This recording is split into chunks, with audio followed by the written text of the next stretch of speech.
Willkommen in meinem Dachstudio. Das Wort Parodie hat eine doppelte Bedeutung. In der Musikgeschichte meint es die Neuvertextung alter Melodien und ansonsten die nachahmende Verulkung. Mir geht es hauptsächlich um die Neuvertextung von alten Melodien, alten Weisen, und zwar Volksweisen. Ich fange heute diese neue Serie an und beginne mit dem Lied Es klappert die Mühle am rauschenden Bach.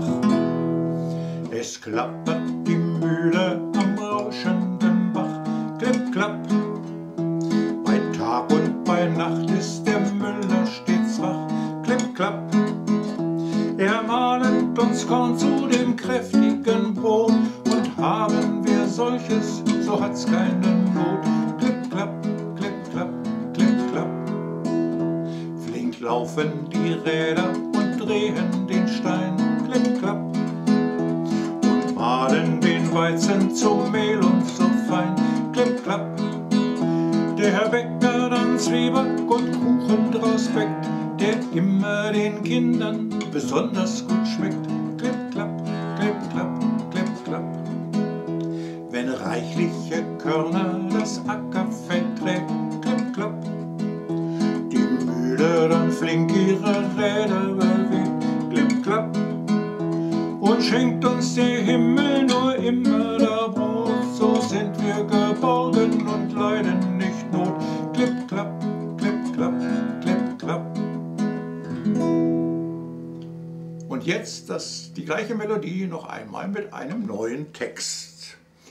Es bechert der Müller am laufenden Band, gluck, gluck. Geht's weiter, so säuft er sich um den Verstand, gluck, gluck. Seine Müllerin ist schon ganz rasend vor Zorn, doch es bringt nichts, ihr Gatte trinkt stur Korn auf Korn, gluck, gluck, gluck, gluck, gluck, gluck. Wenn reichliche Körner die Flasche enthält, gluck, gluck. Der Müller nicht jeden Korn einzeln mitzählt, gluck, gluck. Ist die Flasche dann irgendwann absolut leer, holt er einfach die nächste noch volle sich her, gluck, gluck, gluck, gluck, gluck, gluck. Der Müller braucht Korn, denn sonst läuft bei ihm nix, gluck, gluck. Er fordert stets Nachschub und zwar augenblicks, gluck, gluck.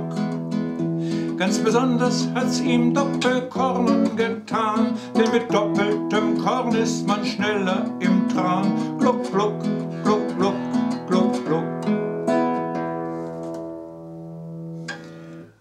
Und damit einen herzlichen Gruß an alle, die Freude haben an solchen Parodien. Natürlich grüße ich auch alle in den Altenheimen. Bleibt gesund und munter. Bis zum nächsten Freitag. Tschüss!